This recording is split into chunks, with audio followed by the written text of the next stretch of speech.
दरम्यान सायबर सुरक्षेसाठी राज्य सरकार स्वतंत्र महामंडळ स्थापन करणार आहे। वर्षातून एकदा सर्व कंपन्यांना सायबर ऑडिट करून घ्यावं लागेल।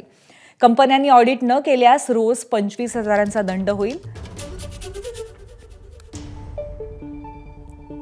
अशा पद्धतीचं एक नवीन पाऊल आता उचलण्यात आलेलं आहे सरकारकडून। आपण या संदर्भात अधिक माहिती घेऊया। आपले प्रतिनिधी सूरज ओझा आपल्या सोबत आहेत। सूरज, हा जो एक नवीन निर्णय घेतलेला आहे महाराष्ट्र सरकारने, याबद्दल अधिक काय सांगाल?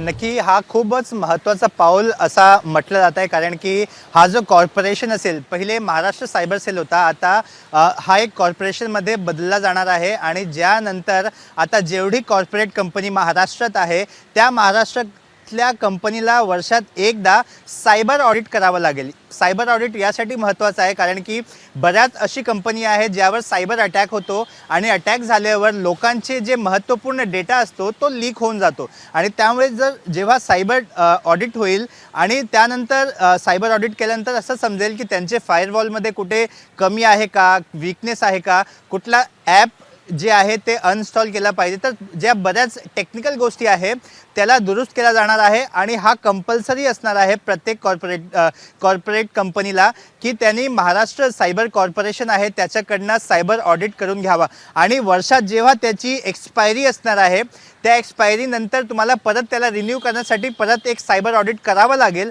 आणि जर तुम्ही सायबर ऑडिट करताना चुकले आणि तुम्ही करायला गेले नाही, इग्नोर केलं, तर तुम्हाला पर डेचा 25,000 पर्यंतचा दंडही देखील ठोठावला जाणार आहे। तर आपण असा बोलू शकतो की आता महाराष्ट्राच्या जेवढे कॉर्पोरेट्स आहेत त्यावर महाराष्ट्र सायबरची नजर असणार आहे।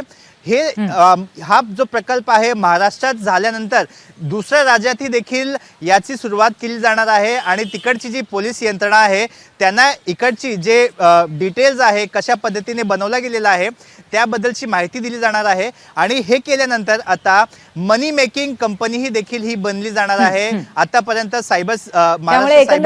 कॉर्पोरेट्स वरती सुद्धा महाराष्ट्र सरकारची करडी नजर असेल आणि ऑडिट करून घेणं हे कंपल्सरी असेल, नियमाचं असेल, सक्तीचं असेल कॉर्पोरेट्सना।